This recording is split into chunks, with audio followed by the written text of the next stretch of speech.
We're live, and we are early. Welcome back to United View. Hope everyone is doing very well. Welcome back to a press conference reaction stream for Fulham versus Manchester United tomorrow at Craven Cottage in West London. But today, obviously, we're focusing on Manchester, Carrington to be specific, as Erik ten Hag has spoken to the assembled media in Carrington ahead of that big Premier League clash tomorrow. And a lot of people were waiting. A lot of people were saying, what's this going to look like? What's he going to say? What questions is he going to be asked? What's his answers going to be? Recently, Erik's been saying some pretty strange stuff in some of these press conferences. Certainly some stuff that people have rolled their eyes at or said, Erik ten Hag's a liar, he's this, that and the other. So certainly today you're expecting no punches to be pulled from the journalists, certainly, as to what they were going to say and what they were going to ask. And some of the answers are quite interesting. We've got an update on team news. Some people looking like they're going to miss out. Some people are available for tomorrow's clash in the Premier League.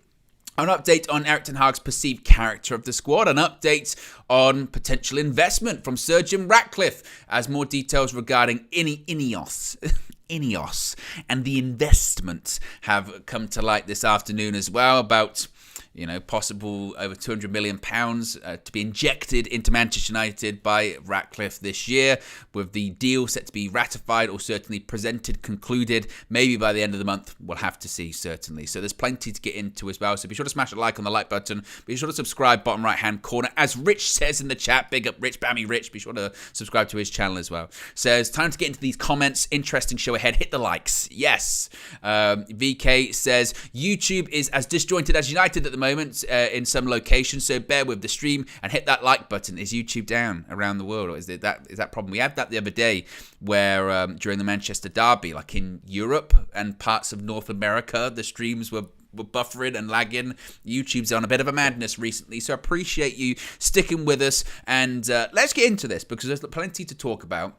There's plenty to discuss, and a lot of people were waiting to see what Erik ten Hag would have to say after the shocking past 7 days, the Manchester derby 3-0 defeat at Old Trafford. That followed up with another 3-0 home drubbing in the Carabao Cup against Newcastle. So first of all, as is always the case, team news, Erik. What's the team news for tomorrow's trip to the capital? And Erik ten Hag revealed that Rafael Varane is ready to play. He will travel with the squad. Victor Lindelof has some illness, so we'll have to see if he's ready tomorrow. So that's quite interesting. The Rafael Varane thing is going to lead to more sort of the tinfoil hat stuff. And the problem is, I say tinfoil hat stuff, some of it's, I think, justified in that you've got differing reports as to why he was unavailable for the game against Newcastle in the week on Wednesday. The official line from the club was that he was injured. I saw another report that said that he was on antibiotics as well to get ready for this weekend. But then, of course, you have other reports suggesting that, he was dropped. He was on the bench for the Manchester derby and he was dropped instead. Harry Maguire, Johnny Evans played, and it was actually from Erik ten Hag's very own mouth where he said it's tactical. It's a tactical decision. And I think it was TalkSport and some others had suggested that Rafael Varane wasn't happy about that, and he felt slighted, I guess disrespected, that he wasn't involved in such a key game in the Manchester United season, the Manchester derby, and in essence he was not selected in favour for Johnny Evans, who had just come back to United in his mid to late 30s, and you got the ghost of Aretha Phantom sitting on the bench, so he was frustrated about that. And then factor in then he's not available on Wednesday, that led people to think, is there something more to that? The official line is that he's ill. He'll be back tomorrow. The fact that he's back tomorrow, one would think he would start, right? I mean, let me know in the live chat. You think Rafael Varane's going to be starting tomorrow? I would think so. But we then get into the same territory as to why he wasn't playing in the Manchester derby, realistically, right? In the Manchester derby, Erik ten Hag basically said, I played Johnny Evans and Harry Maguire because he doesn't like Harry Maguire playing as a left centre-back. He doesn't like it. He prefers to have him on the right. So essentially, he doesn't like to play Varane and Maguire together for that reason, because Varane will usually play on the right and Maguire would be on the left, and he doesn't like that. So with the fact that Lindelof is unavailable, are we suggesting that we could see again Maguire and Johnny Evans centre-back? Surely not. Surely Erik ten Hag wouldn't go with that. But what centre-back pairing does he go with then? I mean, let me know in the chat. Do you think he goes with Maguire and Varane and bites the bullet even though he doesn't like that? Who would play left centre-back? Would it be Varane instead of Maguire and Maguire would play right? I mean, what would this look like? Because, of course, when Martinez is available and Varane's available, it's Varane on the right, Martinez is the left centre-back. So is the illness to Victor Lindelof, is that going to prevent Rafael Varane from playing tomorrow? I don't know.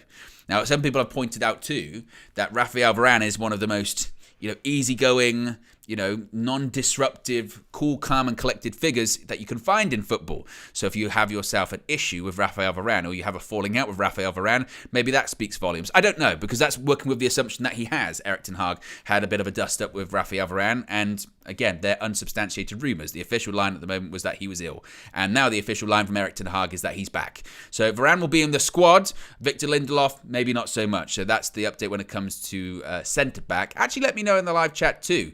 What would your back four be tomorrow as well? What would your back four be? And would you expect it to be? I mean, let's look at this. Left back, it's going to be Reguilon because there's nobody else. Malasia's on the way back, but not available for tomorrow. There was something today. It might have been that Insider United account, I believe, on Twitter. It might have been them. Said that Luke Shaw, hopefully back in the next couple of weeks. And to be honest, it's always been, hasn't it, after the November international break. So we're getting there with left backs. We might have we can have three available at one time. Oh, look at us, spoilt for choice at left back. But so that means tomorrow will be Reguilon. Right back's an interesting one because Aaron Wan-Bissaka came on. The question is he ready to start? Given Diogo Dalot's performance, even if you can get 45, 60 minutes of Aaron Wan-Bissaka tomorrow, I'd play him because Dalot was shocking against Newcastle. Absolutely abysmal. Granted, everyone was, but he was really, when you're talking about faults for goals as well, he was terrible. Absolutely awful. So if Wan-Bissaka's ready, then I'd give him a go, but it's a case of whether or not he's ready. And we've got other important games. We've got the Champions League game coming up too, which maybe that's what Ten Hag might want to get Wan-Bissaka ready for. So if I had to predict, I'd probably lean more into maybe being Dalot, maybe. But if Wan-Bissaka's ready, then I'd start him. And then that goes to the centre-back pairing. Honestly, I wouldn't be totally shocked if it was Maguire and Evans again, because Ten Hag, we know he's stubborn and he doesn't like Maguire playing at left back, a left centre back, if he's got that choice. But then after all that noise, you drop Varane for the Manchester derby, he's on the bench, and then he misses the game midweek. Let's say he was ill, fine. But then another Premier League match, your team just got pumped 3-0 and you keep Varane on the bench. Surely he couldn't do that. Surely he couldn't. But then maybe he says to Maguire, look, I don't like your left centre-back, so I'm going to play Varane. It's going to be, as VK says here, maybe it is Dalot, Evans, Varane and Wan-Bissaka. Maybe that's what it will be. Bit concerning about the pace of the two centre-backs, but then that's the case of Aaron Maguire as well. So maybe that's the choice he goes for. Yeah, let me know about that. That's certainly an interesting one. Marky says it's going to be... that's an interesting one. Says Wan-Bissaka will play right back, but Dalot will be shifted to left back, and he'll have Varane and Maguire. I don't know. It's a lot of right-footedness in that in that back four, isn't it, as well? So we'll see, certainly. But that's the latest when it comes to the team news there as well. Now, we get into... There's a couple of really key things I want to get into in this one. Style of play, you would have seen that on the thumb, and it's in the title as well, because Ten Hag has essentially defended his style of play and maybe tried to... contextualize some of the comments that were made, and a lot of people, that was a big breaking point for them, those comments about the style of play, the Ajax style, what have you. So we'll get to that shortly. But the next question was about character, the character of the players, the character of this squad. And Ten Hag said, remember the fight we showed against Brentford? If there wasn't spirit of characters in the dressing room, you couldn't do this. Now, I push back on this a bit, because does scoring late goals against Brentford at home and that, does it show character? I suppose in an essence it does. You have to fight back and you have to overcome adversity, but I don't think they should be sort of shining lights of this great character that this squad has, because they're far too infrequent. More often than not, when we concede, we lose. More often than not, if we go 1-0 down, that tends to be it. I remember towards the end of last season, again, from March onwards, we were worried that if we conceded, that meant we lost, because we weren't really going to score any goals. We were winning games 1-0. we were winning games 1-0 or what have you.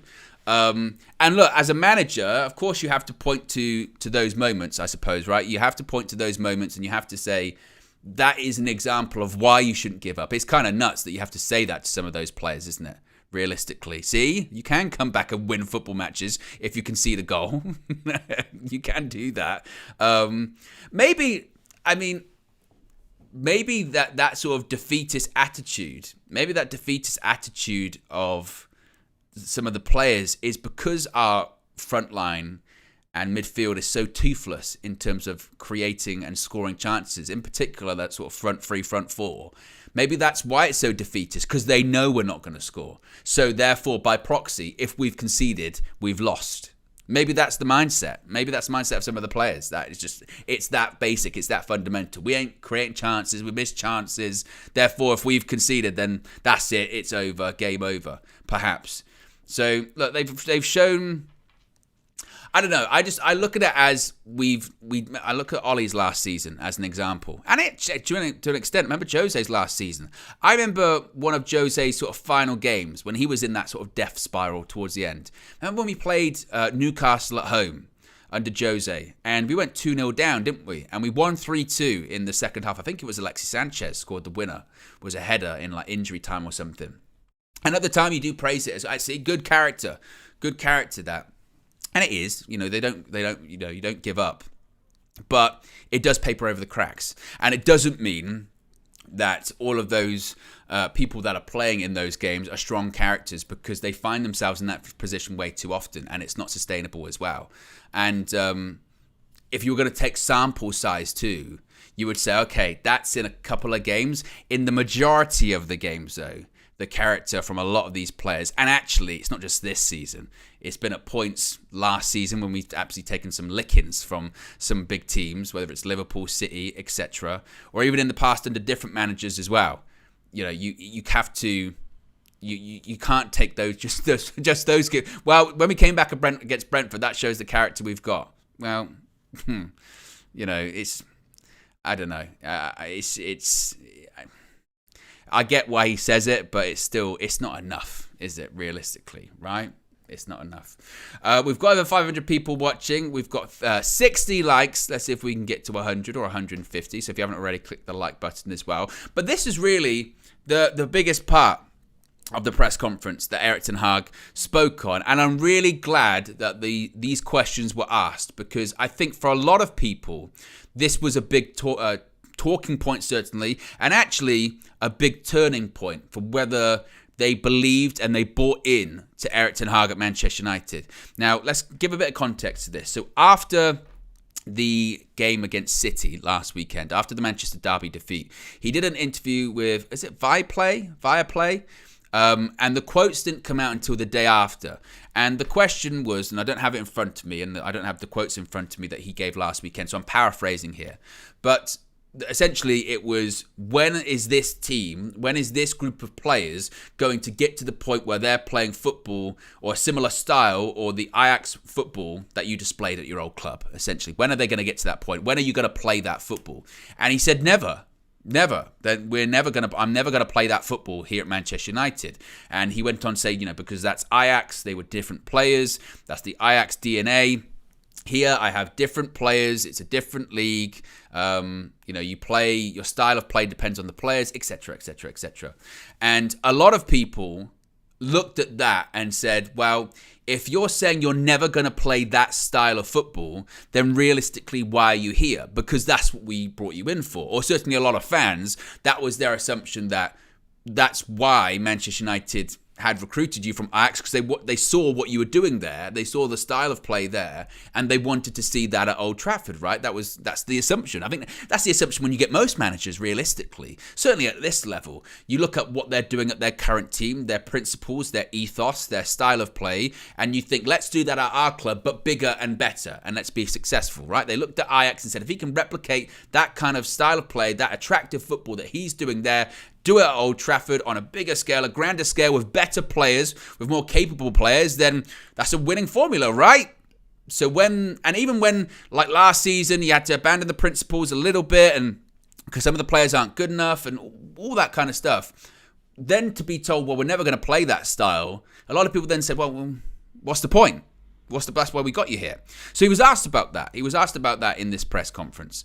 And Erik ten Hag said, quote, I came here with my philosophy based on possession, but also to combine it with the DNA of Manchester United, but also with the players and their character. We combined it last year and we played very good football last season. I want to play from the back and we try that in every game. But like against Man City, if they are good at pressing, it's a good option to go direct. We want to press, then go direct, because we have the players who are very good at it. Now, what does everyone make of what he's saying there? Because to me, I think it does kind of contextualize a little bit what he was saying with that we're never going to play the football, the Ajax style of football. But I mean, one of the concerns when I first saw the quote, not this one, the one after the Manchester derby, was, has he just completely abandoned his principles? Now, he's saying here that he hasn't. He says that he's still got his philosophy, which is based on possession. Granted, against Newcastle on Wednesday, we had much more possession than them. I think we had something like, they had something like 38% possession. So we had like 62. We dominate possession. It doesn't matter. I've always said that with possession too. And Ten Hag's even said it himself. You can be in control of the game with having a lot of the ball or having none of it. Newcastle in control of the game in the week. So that's one part. Now, he does also point out there that he's trying to combine his philosophy with the DNA of Manchester United. But realistically, people can talk about the DNA of Manchester United being that we've played counter-attacking football for years. We did so under Sir Alex Ferguson. I don't realistically see that as the DNA of Man United, counter-attacking football. For me, the DNA of Manchester United is attacking, attractive football. I mean, they say it in the stands every single week. Attack, attack, attack, attack, attack. It's attacking football. It's about winning football. Now, I think, to be honest, with a lot of these past managers, had they been winning consistently and winning trophies, I think style of football would have gone out of the window a little bit. But realistically, the DNA for me is attacking football. Now, if Erik ten Hag wants to come here, again, his philosophy, possession-based football and attacking football, is that not what he was doing at Ajax? Is that not what he was doing? He was playing attacking, attractive, possession-based football at Ajax. So for me, I don't think there's much combination needed there, to be honest. Now, the last bit there, when he says about players and their character, is really that the biggest part of it. Is he saying, in my mind, I've got this possession-based, attacking, attractive style of football that I want to do, but these players and their character can't do it. Is that what he's saying? And I still say with that, that's, for me, not a good enough excuse to just abandon it completely. That to me is not good enough. Now, I understand what he's saying about a team like Manchester City, because this is also something that I've said in the past too, that I think sometimes you see it with managers like Jurgen Klopp and Pep Guardiola when they lose games of football and they come out and they complain about the opposition for being anti-football or playing negative football. And to me, that's the biggest load of nonsense in the world. When you play big teams like that, who, let's be honest, are better than you, like Manchester City, they're better than us. They have better players. They have a well-oiled system. They have synergy all across the pitch and all across the club. They are better than us. And when you play a better team, sometimes you do have to put your traditional tactical game plan to one side and say, how can we best win this game? So I don't really have a problem with that, or that one game in particular of like, okay, we're going along against City because if we try and do this, we'll just get absolutely destroyed. Don't have a problem with that. Don't have a problem with that at all. It's not just that game though. It's not just against Manchester City. It's throughout the entirety of the season, isn't it? It's in every game. You look at, and I've had opposition fans say this to me. what's the game plan? And then I push back and I say, I don't know. I don't know what the game plan is. I mean, when he says we want to press and then go direct, I know Ten Hag pointed out last time in the press conference about, the most, regains in the middle of the pitch and some of the highest regains in the Premier League. But that can even tell two stories. You can say, oh yeah, because you're pressing really well, so you're winning the ball back. But also it can tell the story of, are you actually having to win the ball back straight away because you keep giving it away? Because you can't keep hold of the ball. How many times did we say that about Casemiro? That it was almost a joke, wasn't it? Sometimes he just wants to give the ball away to win it back. Well, he gives the ball away a lot. And maybe, again, that's part of the players. Are they capable of doing what you want them to do? And even if they're not, I think at this point, when you're not getting results and you're not getting performances too, you just want to see something. As people have pointed out, if we lose football matches, but you can see the idea, you can see what the manager is trying to do, what the players are trying to do, then that also gives you more time. It's a perfect storm at the moment with Erik ten Hag, isn't it? Is that not only are we losing games, but then you can't see what the game plan is. It's a mishmash. It's long ball, it's counter-attacking. Sometimes it's playing out from the back, sometimes it's possession. It's confusing. And I think that's what maybe the fans want to see. They want just to see something. Even if you're losing matches, if you can see the idea, if you can see the game plan. Marcel points it out to me all the time when I talk about this. Against Arsenal at the Emirates, we lost that match, but people still do point to from that day the fact that we were playing out from the back and Arsenal had to back off because we became press resistant. People can latch on to that. And I think most fans, and this is why those Ajax comments really hurt previously, is because I think fans want to latch on to something. They want to latch on to a style of play. They want to latch on to, okay, it's just a case of the players. It's just a case of the injuries. But when you're really not seeing anything and there's a feeling like you've abandoned your philosophy, then that's when fans, I think, look at it and go, well, then why don't we get someone else in that does actually stick to their philosophy, regardless of how shit everything else is.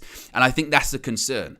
Now, he's saying now that's not the case. He's saying he has his philosophy, which is based on possession. He wants to combine it with the DNA of Manchester United, which if he feels like that's a team that's really good in transition, for me, that's not the DNA of Man United. That's the DNA, well, that's a style of play that's been successful for us in the past.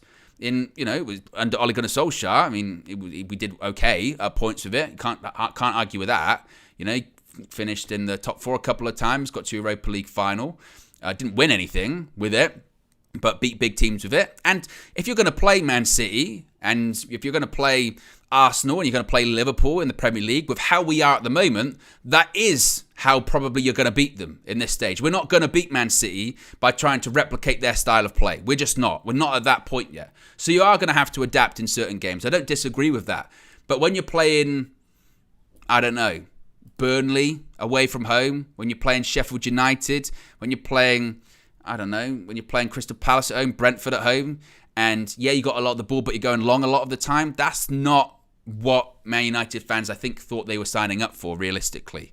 So, I mean, he's kind of added a bit to it, but I still look at it and say, that's got to be shown.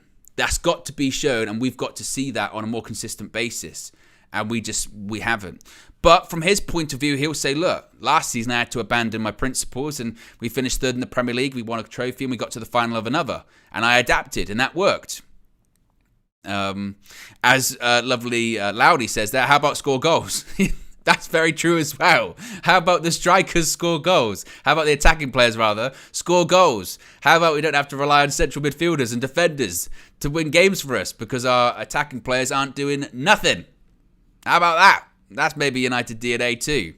So this then followed up into a question saying, okay, you've spoken about your principles and your style of play there.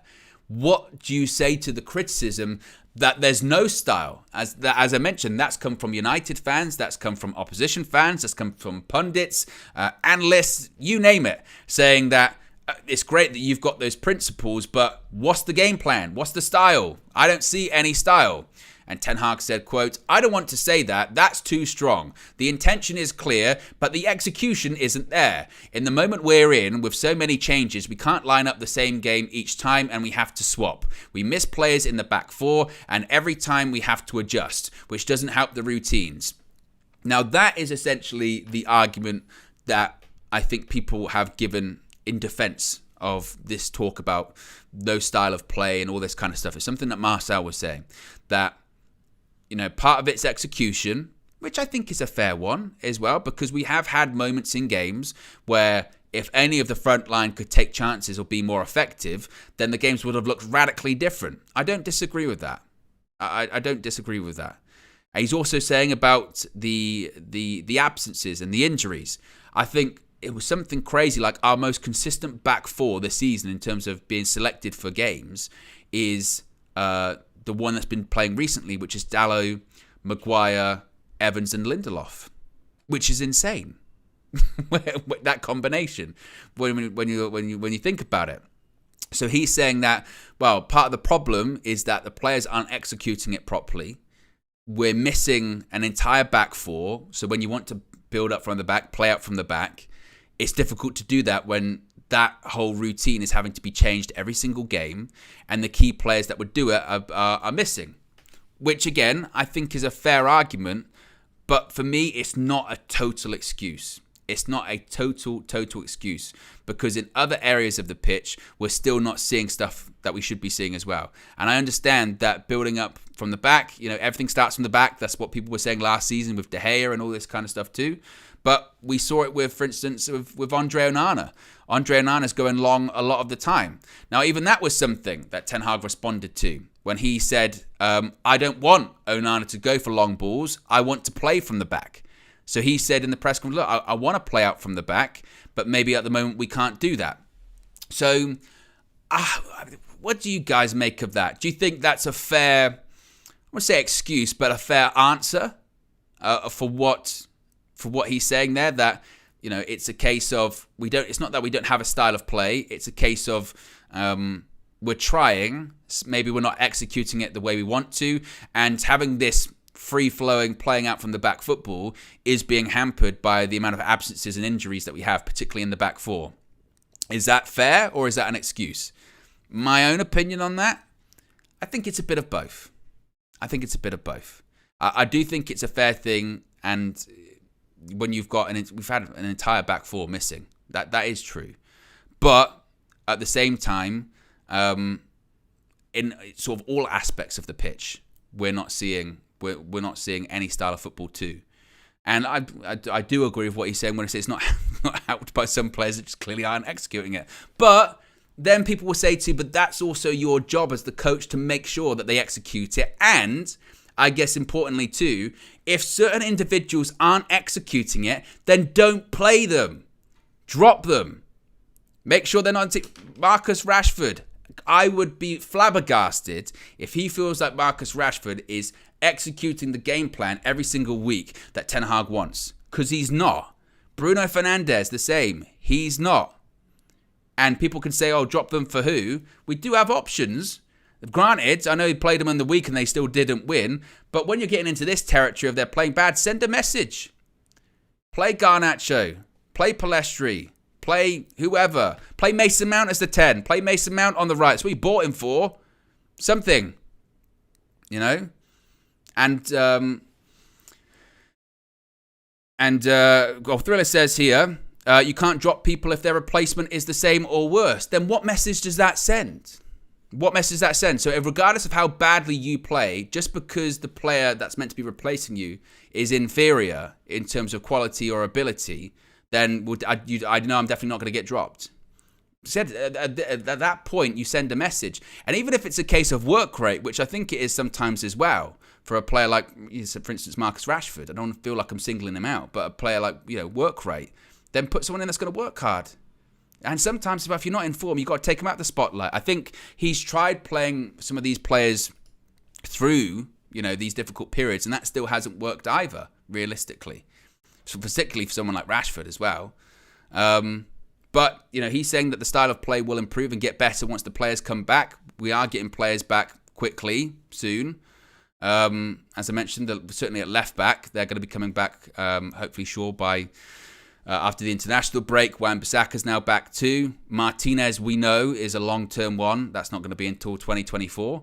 So realistically, we'll be getting to a point fairly soon where it's just Martinez missing from the back four anyway. So hopefully that will improve things as well. But if you're watching after the fact and not live, let me know in the live chat, in the comment section below rather, what you think about Ten Hag and his comments on the style of play and the lack of it, or the criticism of a lack of it as well. Let me know your thoughts about that. I'm quite interested to know, because it's an interesting response that he's given there, certainly.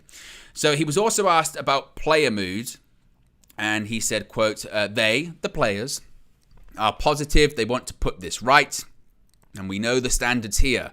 We have to match them every day. We've had 2 big setbacks, but we'll fight back. The dressing room is strong. The staff are strong. And this manager is strong. Now, this is when you get into this territory in press conferences, folks, where you just sort of say, yeah, you got what are you going to say? Yeah, some people in that dressing room don't like me. Some players in that dressing room, I don't like them. And because you cannot say, I mean, it's what he's got to say to the media, obviously, but at the same time, those players ain't positive. There's no, with all of the stuff that's being written about this week, and granted, not everything's true. It's panning for gold. You know, you got to shake away all of the dirt. You get some gold in there. That's the truth. And football is a game of telephone, right? Telephone, tell a friend, tell a footballer, tell a journalist. That's how it works with journalism, particularly footballing journalism, is parts of it are true, parts of it are way off, part of it is just guessed, part of it's opinion as well.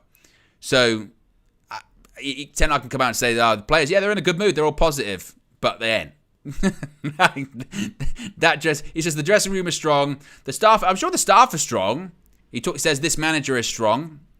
I'm sure he is. He said after the game on Wednesday he's a fighter. And I'm sure the staff are behind the manager, because if the manager goes, chances are they'll go. Not everyone, but the majority of them will go as well. So they're strong and they're backing the manager. But to say the entire dressing room is strong, there'll be people within there, as The Athletic pointed out this morning, that Erik Ten Hag brought to the club, and their Man United career is based on Erik Ten Hag being there. So they are behind him. Those people from Ajax, sure. There'll be people in there that won't like Erik Ten Hag because of their perceived notion that he has favourites and his treatment of others in comparison to others. There'll be some that are close to Jadon Sancho. They'll be like, the way he's treated Sancho is bang out of order. What he said about Casemiro, we want to play more football, so I took him off. That's bang out of order. There'll be those that, look, David De Gea was there over a decade. A lot of people there liked him. And they won't like that he wasn't offered a contract, or if there was one and it was pulled, even though that's kind of disputed and all that kind of stuff. So there'll be people in there that aren't behind this manager and would rather see him leave. You know, that's always the case, realistically, at most clubs, you know, and especially one as dysfunctional as Man United, certainly. So it's one of those ones that he's just got to say. He's got to say, he can't say, yeah, just moves his shit. They all hate me. So it's one of those. It is what it is. Now, he was also asked if tomorrow is a must-win game. And Ten Hag said, quote, I never think of such scenarios. We have to win every game. We prepare very good, and I'm sure the players are ready tomorrow to execute the plan. Which is interesting that he says that they're ready tomorrow to execute the plan, when he's saying earlier on, the part of the problem with the lack of style of play is that they're not executing the plan. So let's hope that it starts tomorrow. Let's hope this. We're going to execute the plan starting tomorrow. Tomorrow. We haven't been doing it so far, but starting tomorrow. That's when it's going to happen. I hope so. I'd love for us to win tomorrow. I really don't know what to expect tomorrow, honestly. I know Flex is very much of the mindset that we're going to lose, and he just can't see it. And I understand, because we're in such a rut, and we've put in so poor performances, and that's at home, and we're meant to be good at home in comparison to playing away as well. And let's make no mistake that Fulham aren't a bad team, because they're a good team, and they play very well at home as well. My actual concern is less so tomorrow's game. It's the Champions League game on, when is that, Tuesday? That's my worry. That's the game that I worry about, is the Tuesday game. And the reason I say that is because if we lose against Copenhagen, I know someone chastised me the other day saying, you're stupid at maths. You can still get through with 9 points, pointing out that it had been done historically. I think the example they used was Newcastle, who haven't been in the Champions League before this year, like 20 odd years ago. Nevertheless, maybe, depending on certain circumstances. But in my opinion, if you lose against Copenhagen, you're out. You're out of the Champions League. And that might be a real big death knell for Erik ten Hag, realistically. I think one thing that he's got going in his favour, well, a couple, is finances. I think United can afford to sack him and hire someone else. And two, and we're going to get into this shortly, it looks like the completion of this Ineos 25% acquisition thing is getting closer. And it might just be a case of them waiting until Ineos are in so that Jim Ratcliffe, Sir Dave Brailsford, they make that call, as opposed to the current structure of, Richard Arnold putting it to Joel Glazer. So I think that might be something that's going in his favour, honestly. But he's saying tomorrow he doesn't think of it as a must-win game, but deep down, he must know it's a must-win game, because as he says, every game is. And if you have 3 back-to-back consecutive defeats, and if the manner of the defeat is bad too, that will be even more pressure, realistically. But I'd also say that if we lose tomorrow, I don't think he gets sacked. I don't think, as I've said, I don't think Erik ten Hag should get sacked either. I think we should back the manager, keep the manager, and I think United have to stick to a lane and not try and continue to do patchwork on something that is fundamentally broken, as opposed to it's not just, as Ralph Rangnick said, it's not just minor cosmetic tweaks or anything like that. If Man United needs to be fixed, they say open heart surgery, but it needs to be just completely total, doesn't it? It's not about these minor adjustments or, as I said, patchwork. So that's why I don't see getting rid of Erik ten Hag as fixing us in the long term, because I feel like we'll be in the same situation over and over again. The thing that, this is why all of this needs to get fixed as soon as possible, is that, though, if you keep losing football matches, then the position becomes untenable. And people financially in the club start to panic. So that's part of the problem too.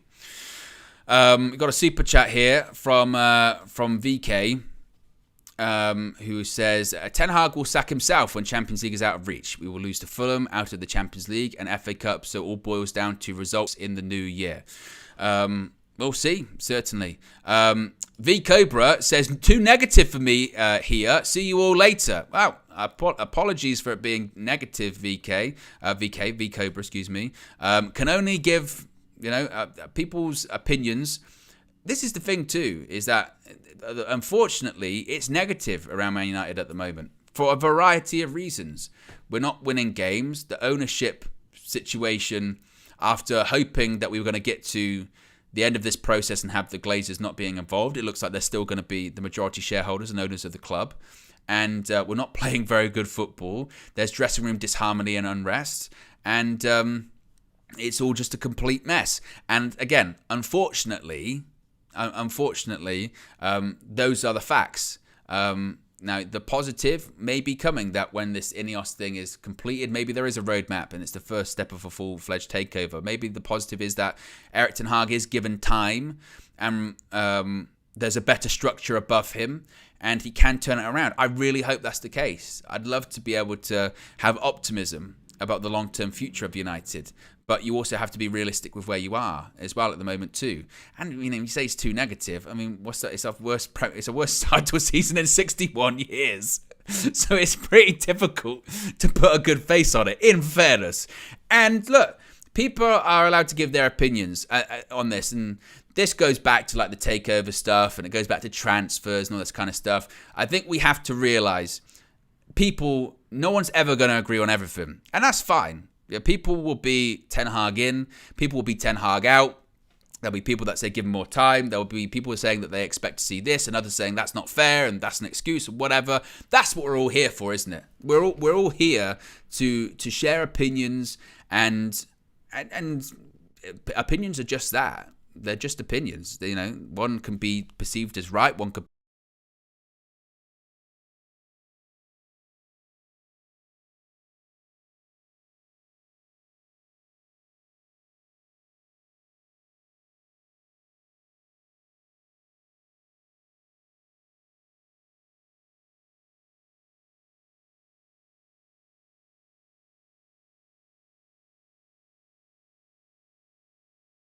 I may be back. I don't know. Virgin Media is a disgrace.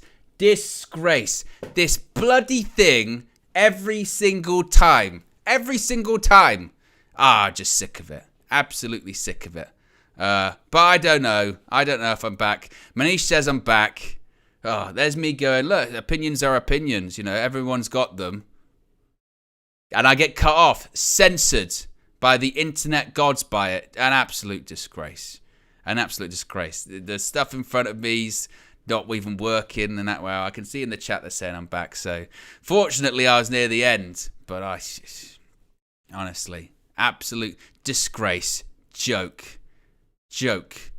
And then the problem is as well, Virgin Media, and it's whenever I sort of cuss out Virgin Media, sometimes Flex goes, what if they, in the future, they go, they ain't sponsoring us. Because definitely not now. Because then, when this thing happens, you then have to put a thing in, and you have to put a thing in. You go, my internet's not working. Then I have to come back in 24 hours and say to them, my internet's not working. They go, yeah, we can see it's not working. Bullshit. Not working. Awful. Disgrace. I was nearly at the end anyway. I can see that I'm back now in front of me. How long this lasts, I'll wrap up fairly soon, because this is just joke. Absolute joke. Honestly. Julie says, don't blame Virgil.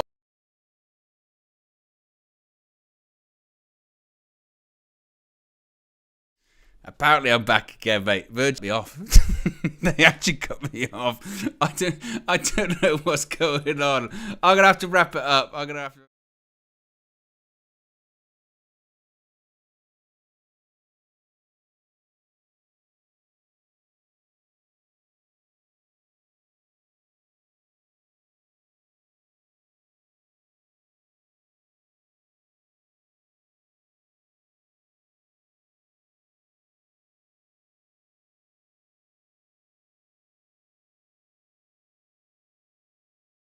Right, apparently I'm back once again. Look, guys, we're gonna have to wrap it up.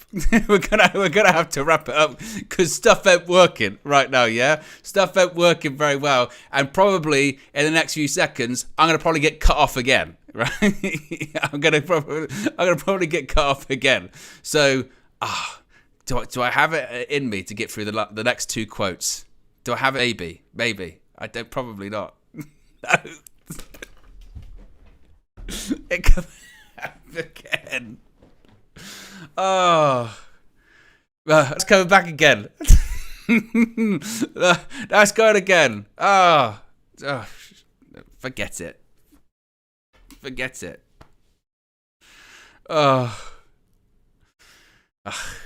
Guys, yeah, wrap up the show. I'll wrap up the show. It's a disgrace. I'm out of it. Forget it.